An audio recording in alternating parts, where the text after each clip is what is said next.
to be completely honest, I knew when T.I. said what he said about 50 Cent on Nightcap and he called him out, basically saying like he ain't want no smoke. I knew this was gonna escalate. Um, I wish I had made a video about it back then, like immediately, because I knew this day was gonna come where they was gonna have like a back and forth. I'm honestly hoping this is just part of the rollout because T.I. getting ready to drop Kill the King. And he already going crazy with the new single, Let Him Know, or For Real. It's so hard. Like, you hearing it everywhere. And we know the verses is not going to happen with 50 Cent because 50 just not even in the music space. Now, granted, T.I. said recently on, I think it was the Gilly the Kid podcast with Wallow, he was basically saying that him and 50 was in LA pitching some shows and they pretty much had discussed it some years ago about doing the verses or whatever. And he was like, he was just basically trying to, create some promo for it to get it ignited, to get the people to want to see it. And he was like, it was going to be like a celebration of both of their catalogs. Now, respectfully, 50 and T.I. are highly competitive individuals. 50 Cent has shown his alliances to himself and his squad, or whoever he in cahoots with. And he even went at it with Kanye and lost when they did their little thing for the albums. And T.I., he ain't never ducking no fade with nobody. So I couldn't even see that versus happening on stage without something like what's happening right now where there's an exchange of words. The last time we even saw T.I. on stage with 50 Cent might have been when it was Jay-Z, Diddy, Kanye. Yeah, all of them was on stage for something, you know what I'm saying? So that was the last time they was all on stage. But I just don't think 50 was right, for how he responded.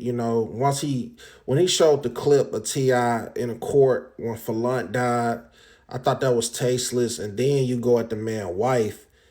It's like, come on, dog. At one point, do we draw the line? It's not a line that you're not going to, cross. Once you talk about someone's best friend that was murdered, then you go at the man's wife. And you see King jumped off the porch, man, made a video talking about, 50 need to go dig up his dead mama and all that. So I don't know at this point if this still part of like the promo, like, cause you get to talking about people mamas, man. I don't even talk to my cousin right now because he cussed my mama out. You know what I'm saying? Like, and I can't imagine if he had went on the internet with it, like what's going on right now with 50 and King, So I just think, man, this whole situation, man, is kind of childish because this is all supposed to be about a versus not happening. And T.I. is an extremely intelligent person, man, but he even know, man, 50 is a loose cannon. So, and I'm going to be a little biased because T.I. like in my top 3 rappers ever, you know what I'm saying? So, I wanted to see the verses and I knew T.I. would have won if it had went down.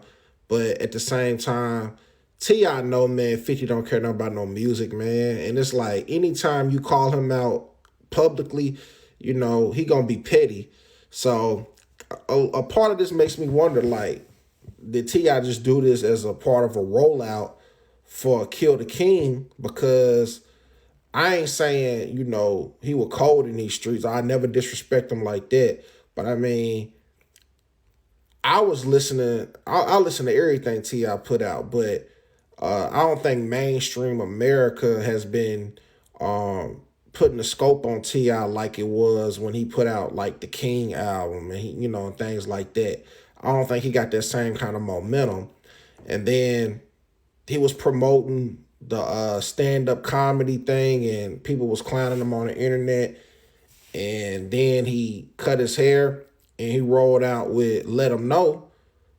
And people was like excited because he cut his hair out. Then he brought the hat back tilted. And then the next thing you know, he appears on Club Shay Shay, or Nightcap or whatever. And he on a promo run and he said what he said about 50. I'm in the verses. He was like, man, he ain't want no smoke. You know what I'm saying? But it's cool. It started from there. all this is going on, correlating towards the drop of the album. And I wouldn't be surprised if he dropped the Let 'Em Know video this week.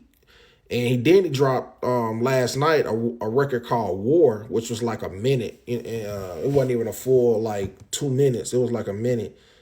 And it was crazy. It was hard. It was reminiscent of when he did that record Hurt off T.I. versus T.I.P.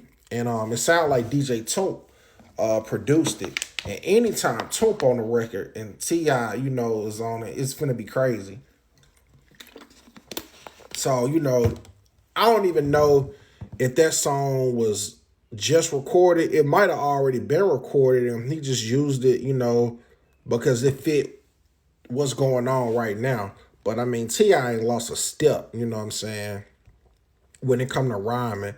And this ain't no knock on 50 because 50 not in like my top 5 or top 10 rappers ever. I don't even just look at him as a rapper. I look at him as a businessman. T.I. a businessman too, but I mean, T.I. is an exceptional musician and a writer.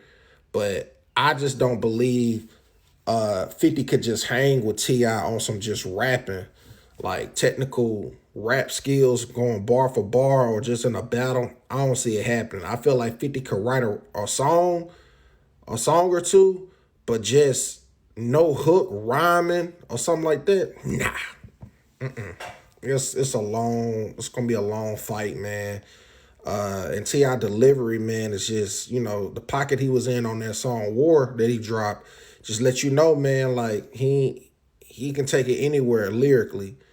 So my whole thing is, man, I just hope this don't go nowhere that it don't need to go past Wax, because this ain't gonna be no Kendrick versus Drake. Both of these dudes get active and they got the type of, soldiers that's willing to, take it there. But I just hope this is just some promo for Kill the King. But I hope the King don't get killed. Y'all drop a comment, give me y'all thoughts on this, man.